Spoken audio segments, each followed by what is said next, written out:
Olá, uma ótima noite para você de casa, tudo bem? Está no ar o Aparecida Debate, para que você se informe e forme a sua opinião. Ao meu lado, meu amigo Renato Dias. Boa noite, Renato. Boa noite, Eduardo. Boa noite para você também aí de casa nesta noite. E hoje o programa vai falar sobre um tema atual em um cenário de medo e tensão: o aquecimento do planeta e as mudanças climáticas. Você já ouviu a expressão racismo ambiental ou racismo climático? Ele vem sendo usado para explicar por que os grupos mais vulneráveis, como quilombolas, indígenas e negros, são os mais afetados pelos eventos extremos provocados pelas alterações do clima, como enchentes, deslizamentos e inundações. E a gente preparou uma reportagem para que você possa entender melhor o que significa o racismo ambiental ou o racismo climático. E afinal, por que essas populações que historicamente têm seus direitos violados são as mais ameaçadas? Seca, chuvas, temporais, enchentes, ondas de calor, poluição. Esses e outros eventos da natureza têm se tornado cada vez mais comuns e, pior, mais severos. Resultado da crise climática que vivemos hoje. Os impactos causados por esses desastres reproduzem um fenômeno já bastante conhecido em nossa sociedade, mas com outro sentido. Afinal, você já ouviu falar de racismo climático ou racismo ambiental? É a expressão usada para demonstrar a forma desigual como diferentes grupos sentem os efeitos das tragédias climáticas. Os grupos mais vulneráveis, como pessoas negras, indígenas, quilombolas e ribeirinhas, e que na maioria têm as mulheres na linha de frente, são os que mais sofrem. Isso porque vivem nas chamadas periferias urbanas e rurais, que não foram projetadas para uma qualidade de vida maior. Comunidades sem uma infraestrutura básica, que estão mais expostas aos riscos. Sem acesso a serviços como saneamento básico, água potável e moradia digna. Ou seja, a mesma chuva atinge de forma desigual diferentes povos, classes e raças. Essa população, que já convive com problemas graves de habitação e saúde no dia a dia, vai ser muito mais afetada pelos eventos climáticos extremos, como inundações e deslizamentos de terra. E como se combate o racismo ambiental? Com a defesa dos direitos humanos e ambientais, a valorização do conhecimento e a experiência das comunidades afetadas. Para reparar mais essa desigualdade, é necessário que a sociedade como um todo reconheça o problema e tome medidas concretas para enfrentá-lo, como a criação de políticas públicas que levem em conta as desigualdades sociais e econômicas. Quem conversa com a gente nesse primeiro bloco do Aparecida Debate é a Letícia Vitória Pinto de Oliveira, Relações Públicas e mestranda em Racismo Ambiental na perspectiva do etnodesenvolvimento. Letícia, boa noite. Muito obrigado pela presença aqui com a gente. Eu que agradeço pelo convite. Fico muito feliz de estar aqui hoje à noite. Letícia, comece explicando para a gente, então, o racismo ambiental ou climático é uma forma de discriminação? É sim, ele é uma forma de discriminação muito grande e ele é um fenômeno um pouco novo, tanto no Brasil quanto no mundo. Ele foi conceitualizado no primeiro momento lá nos anos 80 em uma comunidade nos Estados Unidos chamada Love Canal. Essa comunidade ela era formada principalmente por pessoas pretas, era uma comunidade afro-americana, e depois de alguns anos começaram a surgir alguns problemas nas casas desse bairro. Os jardins, os quintais, eles estavam aparecendo poças de água muito poluída, e quem estava inalando o gás que saía dessa água, quem consumia essa água, estava saindo com queimaduras, graves problemas de saúde, e foi descoberto que dentro desse bairro existia um canal, e nesse canal não havia nenhum tratamento de esgoto, e uma indústria que ficava no bairro do lado, que era uma indústria de agente laranja, usado naquele momento na Guerra Fria, estava despojando todos os seus trejeitos lá, nesse riacho, e estava tudo afetando a comunidade. E foi uma escolha deliberada da cidade de colocar essa indústria perto desse bairro, porque era uma área desvalorizada da cidade, era uma área que não tinha tanto acesso ao centro, então eles não viam problema para os moradores que estavam lá sofrerem esse processo todo. E a partir desse momento, dessa luta, começaram a surgir o termo racismo ambiental. Às vezes a gente também fala de clamor por justiça ambiental, mas o nome que mais pegou realmente é o racismo. E ele é, sim, uma forma de discriminação, porque quando a gente vai olhar os principais atingidos dentro dessas áreas, a gente vê que são pessoas que são minorias de alguma forma. muitas vezes étnicas, mas elas podem ser de grupos que são minoritários por algum conflito interno, elas podem ser de grupos, por exemplo, mães solos, mães solteiras, elas estão aqui, pessoas que não têm muito acesso a conhecimento, educação, elas podem estar envolvidas nesse grupo. Então é uma forma de discriminação, não necessariamente apenas de etnia, mas engloba muito em parte a etnia mesmo.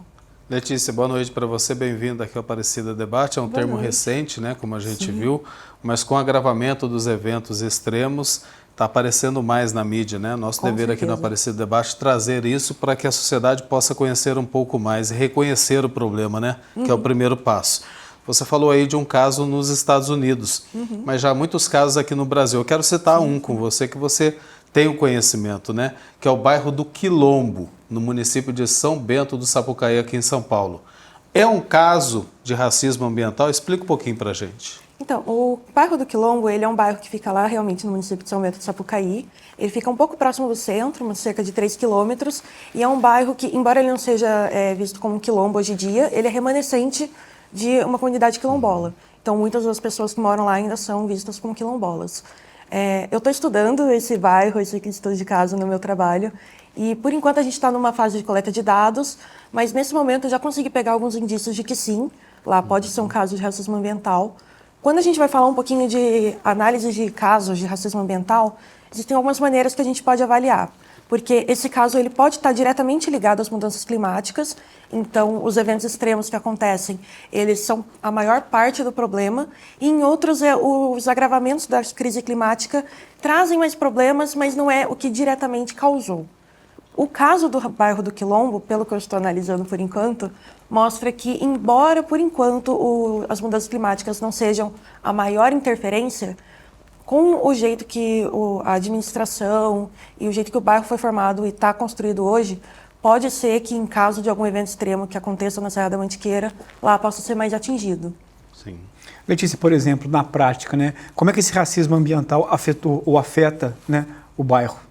Por enquanto, um dos fatores principais que eu notei, eu ainda preciso fazer um pouco mais de levantamento de dados, mas um dos principais que eu notei foi que dentro da visita do bairro, lá no bairro, tem um pequeno rio que passa, ele sai ali da divisa com Minas, corta o bairro inteiro e vai em direção ao centro da cidade. E esse rio, ele não tem nenhuma espécie de tratamento e o bairro tem muito pouco acesso a saneamento básico. Então, grande parte do esgoto do bairro que não é coletado é despejado nesse rio e a Sabesp acabou colocando a unidade de tratamento e de limpeza no centro da cidade para pegar toda a água que vem de todos os bairros e limpar de uma vez. Mas isso faz com que o rio corra durante todo o bairro de uma maneira ainda muito poluída. Então, um rio que antes eu conversei com alguns moradores, eles contavam que dava para pescar, as crianças brincavam, agora eles não podem brincar tanto assim, não podem dar tanta liberdade por causa da poluição, é perigoso, alguma criança pode pegar uma doença, não dá para consumir mais a água, nem os peixes que moram lá, diminuiu a população de peixes que tinha no rio. Então, a gente vê que, embora não seja diretamente ligado neste primeiro momento a uma mudança climática, já afeta demais a vida dos moradores e tira ele de uma realidade que 40 anos atrás já era bem diferente. Porque o pessoal de casa poder entender, né, fazer essa comparação. Você está falando aí do bairro do Quilombo, em São Bento do Sapucaí.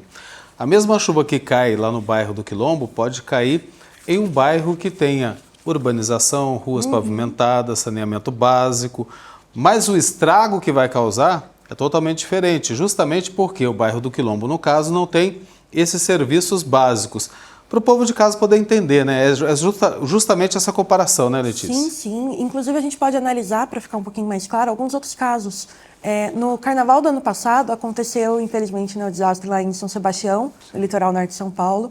E quando a gente analisa, a gente vê que também é um caso de racismo ambiental, porque as cidades do litoral norte paulista, elas vêm passando por um grande processo de atração de mais turistas, então grande parte do PIB dessas cidades é voltado para o turismo, só que com isso as cidades acabam passando por vários problemas, não só São Sebastião. Por exemplo, a especulação imobiliária aumenta, muitos imóveis estão abandonados ao longo do ano inteiro, são ocupados durante o final de semana ou feriados, final de ano, e a população ribeirinha, a população caiçara que morava nessas cidades, não consegue mais pagar pelo aluguel ou pelas contas da própria casa e é forçada a ir para as periferias da própria cidade. Neste momento, elas acabam indo para lugares que não têm infraestrutura, que não têm acesso a saneamento básico, e chegando lá, quando acontece algum evento extremo como esse, esses bairros são mais afetados. Essa mesma chuva caiu em São Sebastião inteiro, mas alguém que morava no centro não teve as mesmas consequências que as pessoas que moravam perto das encostas. Então, é o mesmo fenômeno, mas a chance de uma pessoa de se recuperar ou de perder tudo varia muito de acordo com onde ela está localizada, onde ela mora. Ou seja, Letícia, o racismo ambiental ele também prejudica o desenvolvimento dessas comunidades, né? Com certeza. Porque quando a gente vai falar de desenvolvimento, a gente tem várias maneiras de avaliar o desenvolvimento. Muitas pessoas pensam que o desenvolvimento econômico é o nosso melhor índice. Se um bairro, uma cidade está ganhando mais dinheiro, eles conseguem retribuir, mas não necessariamente. Se não tem uma distribuição de renda bem feita, se não tem investimento nesses bairros, eles ficam um pouco mais largados à própria sorte. Então, por exemplo, em São Sebastião, quando acontece a chuva, um bairro que não tem saneamento básico, não tem infraestrutura para conter essa chuva, já que ele fica numa encosta, e essa encosta estava começando a ser desmatada, para poder construir mais casa mesmo. As pessoas precisam morar em algum lugar. Como não tem esse desenvolvimento para transformar o bairro em um local mais, vamos dizer, realmente agradável e seguro de se morar, essas pessoas elas acabam sofrendo mais e por conta disso o desenvolvimento vai atrasar a vida dessas pessoas. Se você vai para casa e você não tem luz todo dia, você não tem uma água encanada, você não tem uma rede de esgoto, sua qualidade de vida vai ser inferior a alguém que tem esse acesso. E isso, a longo prazo, a gente já vê em estudos que faz uma diferença muito grande na vida das pessoas. Então, realmente, atrapalha bastante na hora de a gente falar do desenvolvimento dessas comunidades. Pelo que eu entendi até agora, o racismo ambiental ou climático está diretamente ligado à desigualdade que as pessoas enfrentam, se tornam grupos mais vulneráveis. Agora, de uma forma geral, quais são as consequências dessa desigualdade que a gente está falando quando a gente trata de políticas ambientais? Falta muito, né? Falta bastante. Falta muito. O Brasil tem muita diversidade ambiental. Nós somos um dos países que tem mais espécies, tanto botânicas quanto de fauna, no mundo. Mas ainda assim, nossas leis de proteção não são boas o suficiente.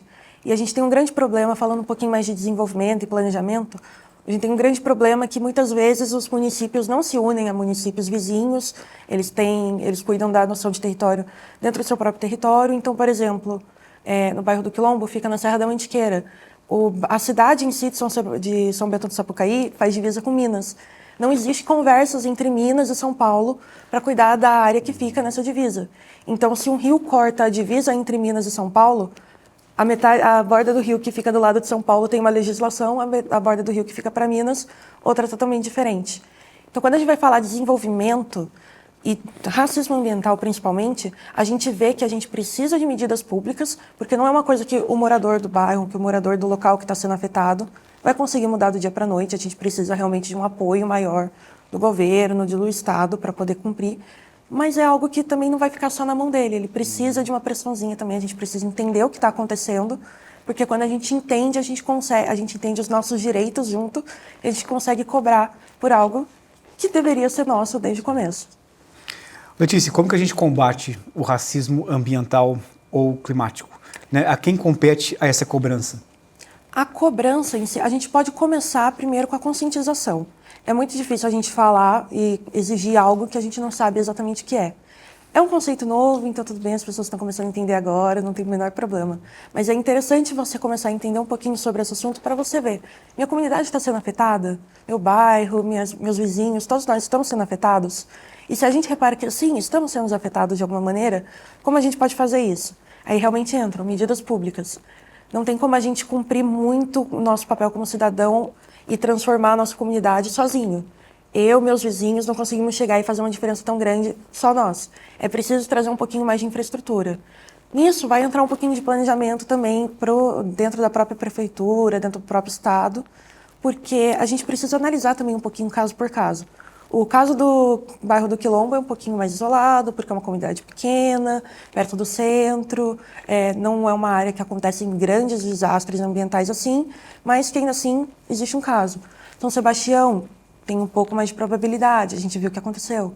Então a gente estuda caso por caso, mas ainda assim, sempre começa com a iniciativa pública, a gente precisa que o Estado, que o governo se atente mais a isso e garanta aos cidadãos acesso a direitos básicos dele. Porque a partir do momento que a gente tem essa ideia de direitos básicos sendo instituídos, a gente consegue construir em camadas, com o tempo, mais infraestrutura para esses bairros e essas pessoas vão ser menos afetadas pelo processo que elas estão passando.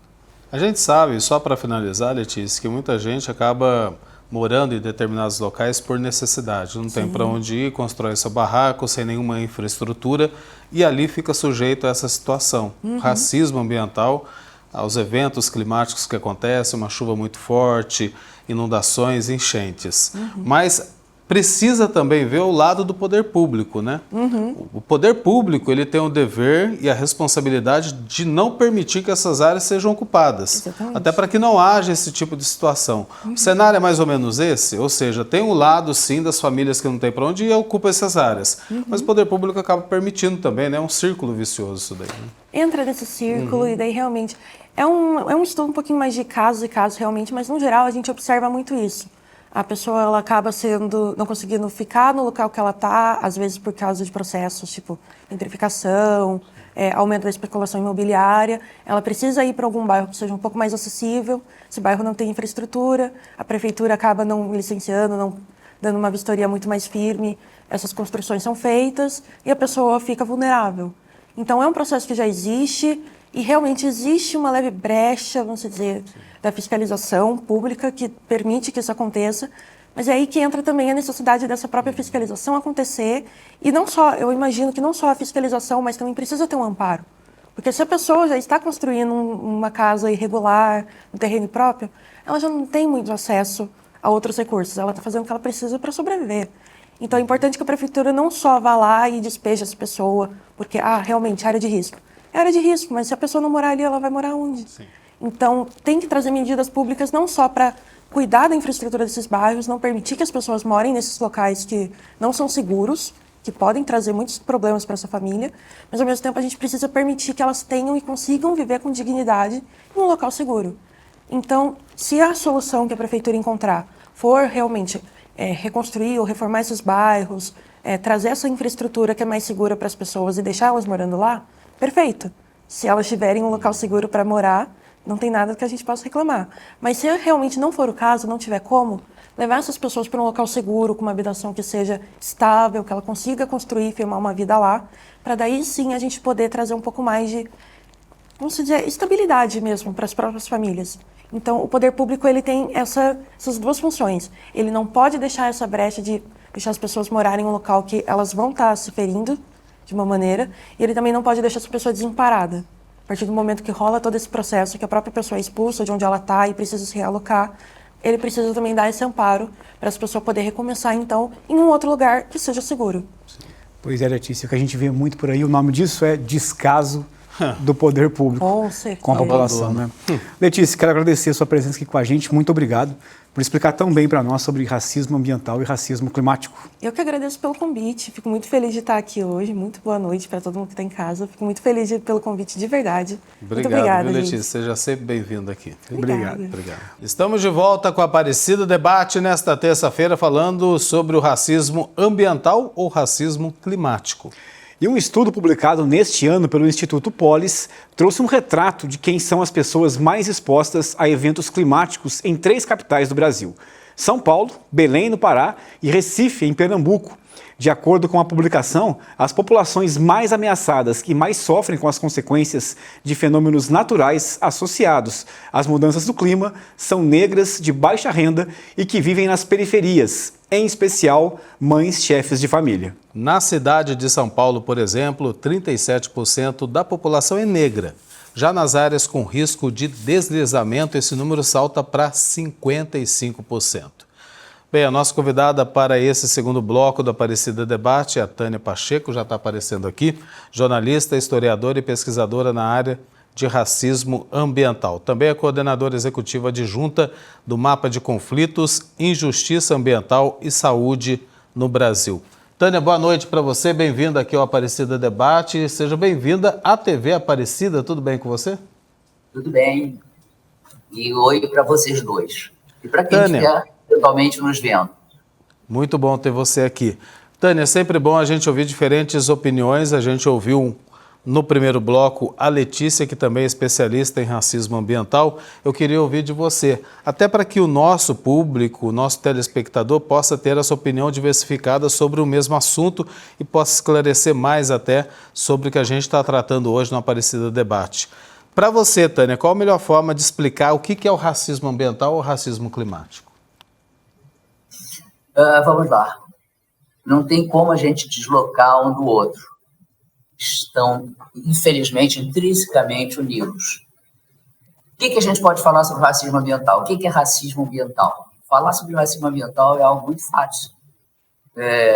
Os portugueses chegam aqui, por exemplo, dão de cara com os índios e, além de botar os índios para trabalhar para eles, na tentativa de escravização, que é feita não com excelentes resultados, digamos assim, mas que eles querem a riqueza que tem no Brasil, né?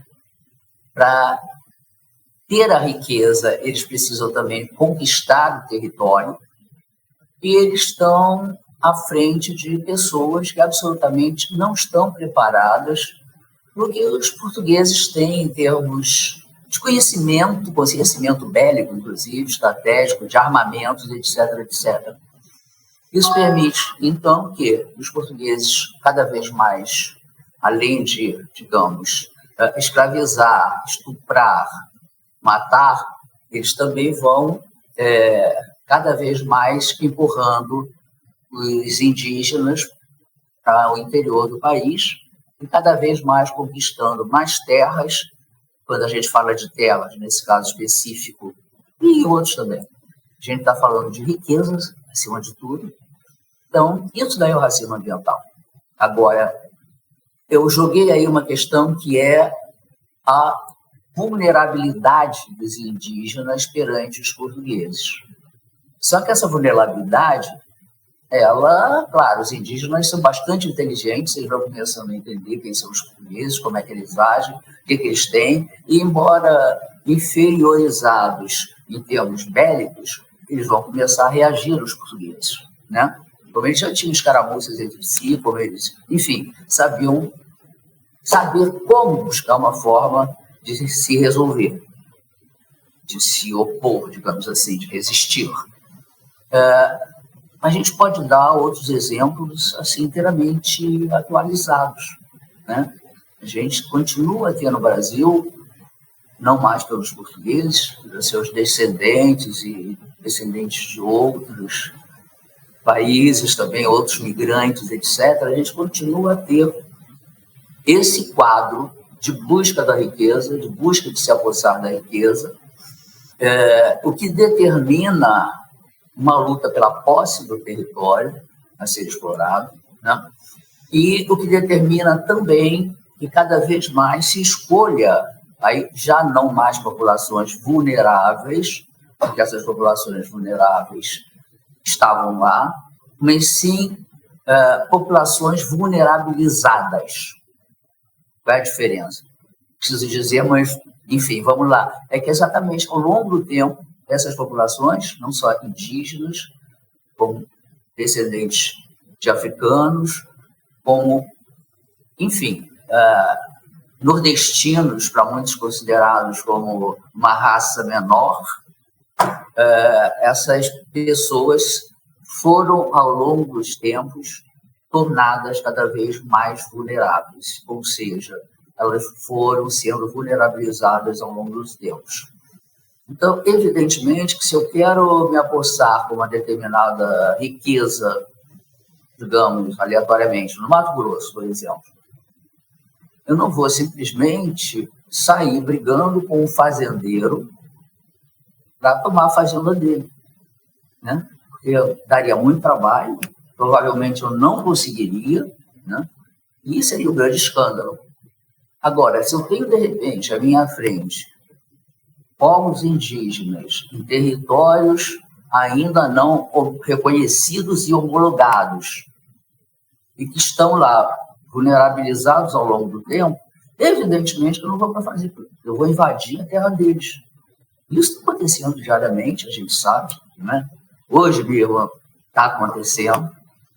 E isso aí é o racismo ambiental. É eu conseguir juntar duas coisas. Eu quero o quê? Eu quero dominar o meio ambiente. Eu quero chegar ao território, me apossar do território e, obviamente, me apossar da riqueza que está nesse território. minha forma mais fácil de fazer isso é essa, como eu acabei de dizer, né? É pegar uma população que tem dificuldade até hoje, embora constitucionalmente os direitos sejam assegurados, mas até hoje tem toda a dificuldade do mundo em ter seus direitos garantidos, e aí eu vou lá e dou mais uma ajudinha para torná-la mais vulnerável e para, de repente, fazer com que os direitos dela cada vez sejam mais negados e me apossar. Isso é racismo ambiental. Tânia, boa noite. Trazendo para os dias de hoje, então, de uma forma geral, é mais ou menos assim também que o racismo ambiental se manifesta nessas comunidades consideradas mais vulneráveis nos dias de hoje? Não entendi a pergunta. Trazendo para os dias de hoje, o racismo ambiental se manifesta nessas comunidades mais vulneráveis também parecido? Sim, eu acabei. Esse exemplo segundo que eu dei com relação a Mato Grosso, inclusive tem notícias hoje a respeito disso, né? Vocês viveram aí, por exemplo, ano passado, se eu não estou louco, mas foi início do ano passado, né? Aquele crime ambiental, com a conivência da natureza, evidentemente, que aconteceu ali naquela região de São Sebastião, né? Quem foi que simplesmente sofreu aquilo mais duramente? Foram exatamente os moradores das encostas, que simplesmente desabaram, né? Escorreram morro abaixo, levando as casas, as coisas e eles próprios, de certa forma. Agora, por que isso aconteceu? Nós tivemos um presidente que uma vez falou simplesmente que o problema era as pessoas escolherem morar nas encostas. Bom, no Rio de Janeiro a gente tem até aqui na região do Jardim Botânico, etc., a gente tem mansões construídas na encosta. Agora, evidentemente que não é a mesma coisa que as situações de São Sebastião. Lá, ao contrário, o que aconteceu? As pessoas que moravam no litoral, que eram pescadores, caiçaras, etc., elas foram exatamente como os indígenas antes, foram sendo empurradas cada vez mais para longe da praia, para longe dos lugares mais simpáticos, mais bonitos, etc., etc., por casas de veraneio, condomínios, etc. Então, a gente tem isso com os indígenas do Mato Grosso, a gente teve isso, a gente teve o Rio Grande do Sul, e aí juntando, né, a questão climática também, no início desse ano, no início ao meados. Quem mais sofreu no Rio Grande do Sul? Quem até hoje tem nos seus bairros ainda destroços, tá, que aconteceu, problemas ainda para retomar a vida, quem mais foi simplesmente expulso do seu espaço e está até hoje, de repente, procurando onde morar?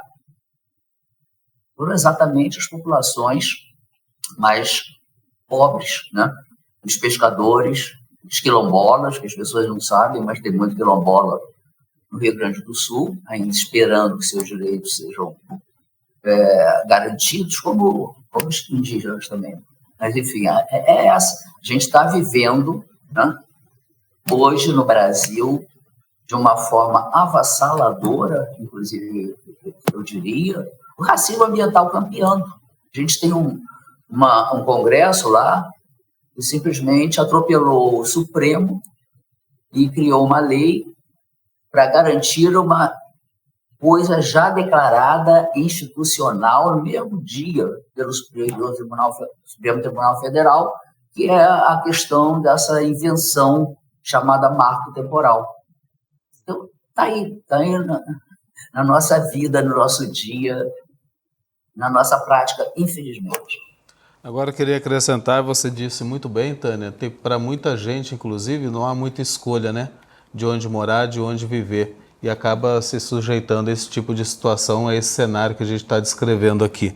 Agora eu quero perguntar para você, como, enfim, lutar contra o racismo ambiental? A quem compete resolver essa injustiça social e ambiental que a gente está vendo aqui no Brasil, principalmente?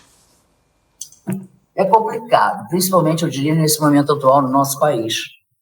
O Gramsci tem uma expressão bastante conhecida, mas que eu me permito lembrar, que eu acho que ela diz muito sobre o que a gente está vivendo, que é exatamente quando ele diz que o velho está morrendo, mas o novo ainda não conseguiu nascer.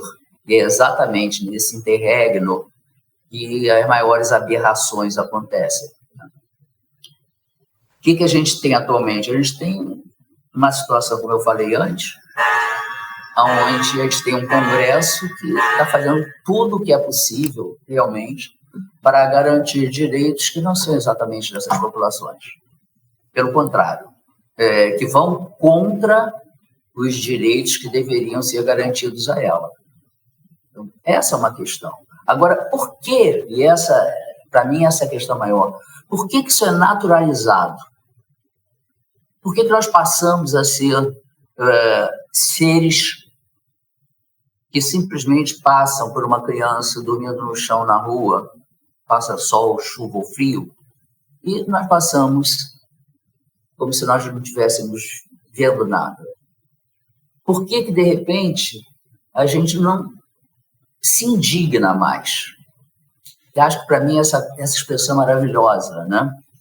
O Vladimir Herzog, hoje o falecimento acaba de transcorrer agora nesse final de outubro, ele tinha uma frase muito interessante. Ele dizia, mais ou menos, evidente, que quando a gente perde a capacidade de se indignar contra as injustiças que ocorrem com outros seres humanos, a gente perde também a capacidade de merecer ser chamado de um ser humano. Isso está acontecendo à volta da gente. Está acontecendo em São Paulo, está acontecendo no Rio de Janeiro, no Rio Grande do Sul, está acontecendo no Mato Grosso do Sul, está acontecendo país afora. Pior, não só, né? A gente está vendo isso acontecendo no mundo. A gente está vendo, enfim, um mundo extremamente ameaçado por uma coisa chamada ganância, acima de tudo. E como é que se resolve isso, né? Gramsci, novamente, ele falava na necessidade de uma revolução cultural e moral. E quando ele usava essa expressão cultural, ele tinha uma visão de cultura extremamente interessante, porque era uma cultura como sinônimo, praticamente, de visão de mundo, de concepção de mundo, digamos. E não bastava só você ter essa concepção de mundo, sinônimo de cultura, né? Inclusive que a gente sabe que as ideias são sempre as ideias que estão aí em luta hegemonicamente. Mas ele dizia que, acima de tudo, para você transformar o mundo, é fundamental que a gente veja a cultura, leia-se concepção de mundo, novamente, como se fosse uma religião laica. E eu acho essa expressão maravilhosa. Por quê? Porque exatamente, eu, pelo menos, sinto uma coisa muito assim. A minha indignação, ela vem das minhas entranhas. E quando ela vem das minhas entranhas, ela se transforma em algo extremamente avassalador, algo que é praticamente impossível, a não ser que eu realmente me desrespeite, eu ignorar que existe, eu não agir de alguma forma a respeito. Então, essa revolução cultural e moral, nesse país, ela me parece estar exatamente acontecendo ao contrário, né? A gente, cada vez mais, neste momento que a gente está vivendo, nesses últimos anos, a gente vê o individualismo predominando, né? A ganância predominando, a incapacidade de ser solidário ao outro, a incapacidade de agir com fraternidade, enfim, exatamente o ladeira abaixo, né? E para a gente acabar com o racismo ambiental, a gente tem que acabar exatamente com essa visão de mundo, essa cultura que permite que o racismo ambiental seja visto como algo natural, como algo que, sim, que pena, não está acontecendo, mas é assim, né? Ou pior ainda, eles fazem por onde? Porque eles não trabalham, eles não querem nada, eles são pessoas preguiçosas, eles moram na encosta porque querem, né? E, enfim, se a gente não consegue, de fato, retomar o que foi... Eu sou uma pessoa que viveu no tempo da ditadura, né? Quando a gente queria exatamente transformar esse país, fazer esse país mais igualitário, mais justo, onde as pessoas diferentes se olhassem, não com racismo, mas muito ao contrário, se vendo num desafio de o que eu vou aprender com ele, com ela, o que eu vou, de repente, a partir das nossas diferenças, procurar construir, né? E isso é exatamente o contrário do que a gente vem fazendo. Ô, Tânia, eu ia te fazer uma última pergunta. Nosso tempo, infelizmente, já terminou, mas eu acho que você já respondeu, de certa maneira, aí, que é qual o papel da sociedade na luta contra o racismo. Eu acho que você falou um pouco disso, né? É mais indignidade. Se indignar, né? Se indignar e menos indiferença, né? Talvez seja isso mesmo. Tânia, muito obrigado, viu, por aceitar o nosso convite aqui no Aparecer Debate. Muito obrigado a vocês, foi um prazer estar aqui com vocês. A alegria foi nossa de ter você aqui no Aparecida Debate contribuindo para essa reflexão. Estamos de volta com o Aparecida Debate, que hoje destaca o racismo ambiental. Olha, nesse terceiro e último bloco, nós vamos conversar agora com a Bárbara Gama Dias Reis Silva, ela que é coordenadora de acompanhamento e parcerias pela Secretaria Executiva do Ministério da Igualdade Racial e coordenadora do Grupo de Trabalho Interno de Mudanças Climáticas e Racismo Ambiental no âmbito do Ministério da Igualdade Racial. Está aqui com a gente pela internet. Oi, Bárbara, muito boa noite. Olá, gente, boa noite. Boa noite, Renato e Eduardo. Boa tarde, boa noite, pessoal de casa. Um prazer estar aqui hoje. Ô, Bárbara, oficialmente hoje, quem são os mais afetados pelo racismo ambiental no Brasil? Bom, Eduardo, Renato, para a gente falar um pouco do racismo ambiental e de quem são mais afetados, para a gente é um pouco importante começar conceituando como a gente tem trazido o racismo ambiental aqui pelo Ministério, porque a gente tem unido tanto o âmbito acadêmico de construção do impacto racial das mudanças climáticas e dos eventos climáticos extremos, quanto as apropriações feitas pelos movimentos sociais da pauta do racismo ambiental.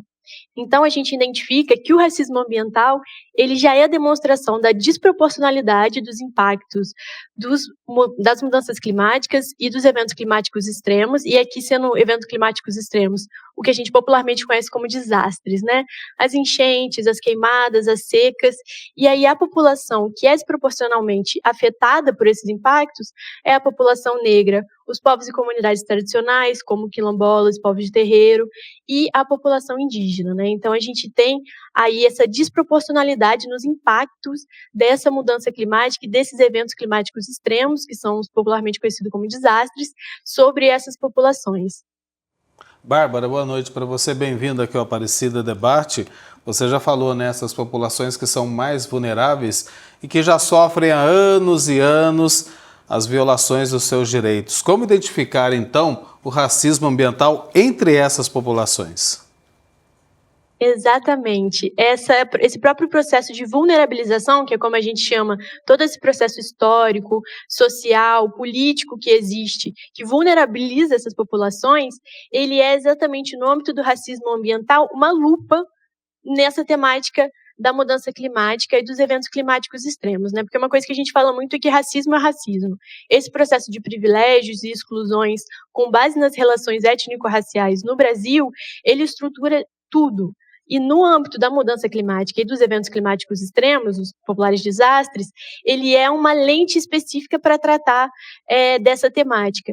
Então, a gente identifica o racismo ambiental nessa desproporcionalidade. Por exemplo, a gente tem hoje, na população quilombola e nos povos indígenas, um dos maiores protetores das florestas e das matas, né? O índice de desmatamento nos territórios titulados quilombolas e demarcados indígenas é muito menor do que o índice em outros territórios. Então, essas populações, além delas efetivamente serem as que sofrem os maiores impactos, por exemplo, elas também são as populações que protegem esses territórios, né? Então, existe essa peculiaridade nessas populações que é essa desproporcionalidade, né?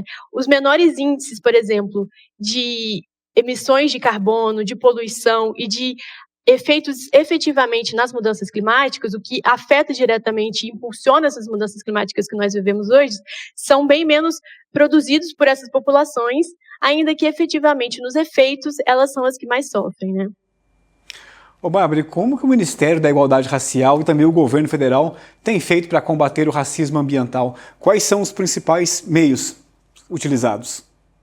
Bom, pelo governo federal, nós temos especificamente o Ministério do Meio Ambiente e da Mudança Climática, né, que faz uma abordagem mais geral de toda essa temática envolvendo tanto os eventos climáticos extremos, né, pensando nos desastres, quanto efetivamente o que contribui para o aprofundamento das mudanças climáticas, mas aqui no âmbito do Ministério da Igualdade Racial, a gente atua especificamente no momento no Plano Clima. O Plano Clima é um grande plano nacional que está sendo construído, coordenado pelo MMA, que é o Ministério do Meio Ambiente e da Mudança Climática, e o Ministério da Ciência, Tecnologia e Inovação, onde nós temos um setorial da igualdade racial, onde a gente traz em 3 objetivos principais as nossas ações. A gente fala, primeiramente, na construção e no fortalecimento de dados ambientais racializados. Isso significa que toda vez que uma pesquisa falando de eventos climáticos extremos e de mudanças climáticas for produzida numa localidade, que ela tenha a necessidade de ter dados de raça e cor introduzidos nessa população, nessa pesquisa, para a gente conhecer essa população. Quem é essa população que está sofrendo efetivamente os efeitos dessas mudanças climáticas, da seca, da queimada, desses eventos climáticos extremos, né? Isso é um primeiro ponto. O nosso segundo ponto é a efetivação e o fortalecimento dos direitos territoriais, né? A gente tem a Política Nacional de Gestão Territorial e Ambiental Quilombola, que é uma política que já trata exatamente de planos locais, que evidenciam ali os saberes tradicionais das populações, como forma de fortalecer as práticas que são agroecológicas, e a gente também tem um eixo que é de combate e superação do racismo ambiental através do combate e superação da desigualdade racial, né? A gente entende que são ações de adaptação, porque a adaptação ela é especificamente quando você fala dos eventos climáticos extremos, esses desastres, e como a gente vai lidar com eles, como a gente vai se adaptar, como a gente vai criar estratégias. E aí, para a gente fortalecer essas populações, a gente precisa fortalecê-las de forma sociocultural, de forma econômica, para ela ter uma capacidade de resiliência maior frente a esses desafios que os eventos climáticos extremos trazem, a gente precisa dessa população fortalecida. Então, ações afirmativas, as cotas, por exemplo, são ações de adaptação, são ações que fortalecem economicamente essa população. Ações que visam segurança alimentar, que é o combate à fome. Ações que visam, por exemplo, a gente tem um contexto no qual o maior índice de insegurança alimentar são nas residências chefiadas por mulheres negras. Então, se a gente fortalece as políticas específicas de segurança alimentar nessas residências, a gente vai estar tratando de fortalecer essas mulheres para lidar com os eventos climáticos extremos.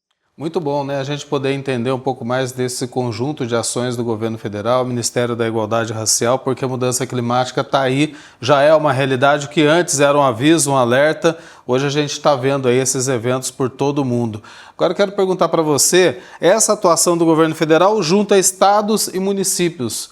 A gente lembra, né? A pessoa vive na cidade. O que o município tem feito? O que o Estado tem feito também para ajudar essas comunidades a cuidar melhor dessas populações?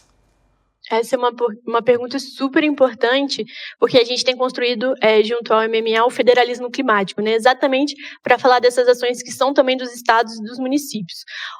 Qual é o grande ponto que está sendo desenvolvido hoje? Tanto os municípios quanto os estados estão construindo seus planos de adaptação, que são esses de resiliência, que são esses de fortalecimento frente aos eventos climáticos extremos, que são esses desastres, e os de mitigação, para reduzir os efeitos, as contribuições, principalmente da indústria, do negócio, com as mudanças climáticas. Então, nesses planos é onde atualmente está sendo mais debatido as especificidades de cada localidade, né? E aí exatamente quando a gente traz a importância da participação, né, na construção desses planos e a necessidade de que esses planos estejam aliados com a promoção da igualdade racial, né? Porque a gente precisa pensar em justiça climática, mas também pensar em promoção da igualdade racial, né? Não existe a construção dessa justiça climática sem a promoção da igualdade racial.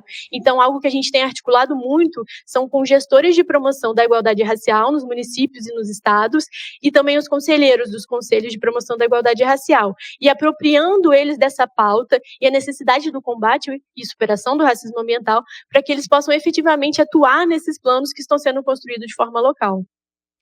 Bárbara, a gente sabe que o desafio é grande, mas podemos sonhar com um Brasil livre da desigualdade, dos vários tipos também de racismo, como o ambiental? Olha, Eduardo, Renato, o Ministério da Igualdade já foi um sonho, né? A gente é movido a sonhos. O Ministério da Igualdade tem essa missão de combater e superar o racismo de forma ampla, e o racismo ambiental é uma dessas vertentes, né, um desses campos.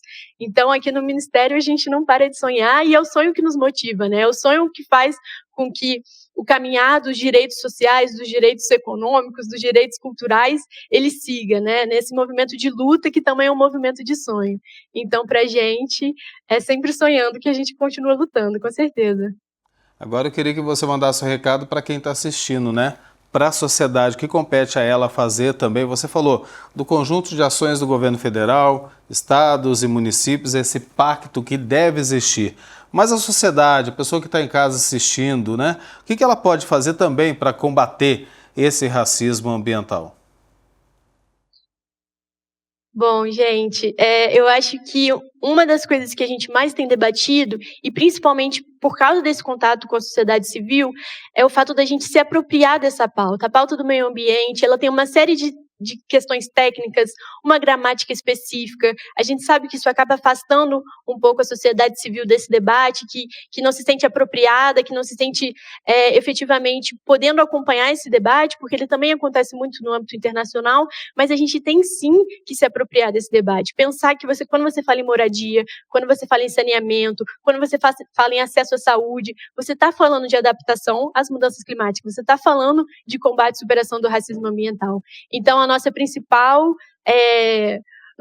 apelo, a nossa principal recomendação é: vamos nos apropriar dessa pauta, vamos tratar dela a partir também da promoção da igualdade racial e nos habilitar, porque a partir de agora, para os próximos anos, essa pauta não vai sair de vigência, ela não vai mudar, ela vai ser uma constante obrigação de todos e todas, então a gente precisa assim, se apropriar dela. Acho que esse é minha principal fala, minha principal orientação quanto à questão da mudança climática e dos eventos climáticos extremos. E vai de encontro ao que a gente propôs desde o início aqui, viu, Bárbara, no Aparecido Debate, que é reconhecer o problema, reconhecer que ele existe e oferecer informação para quem está em casa, para a sociedade poder saber do que se trata, o que é o racismo ambiental e como enfrentá-lo nesses tempos de mudanças climáticas. Muito obrigado, viu, pela presença aqui no Aparecido Debate. Seja sempre muito bem-vindo. Boa noite para você.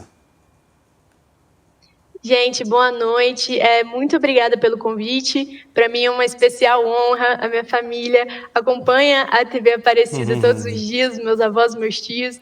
Então, para mim é uma honra e um prazer gigantesco estar aqui, principalmente para falar de uma pauta tão importante, tão fundamental e que tem que sim ser ampliada e que tem que sim ter participação.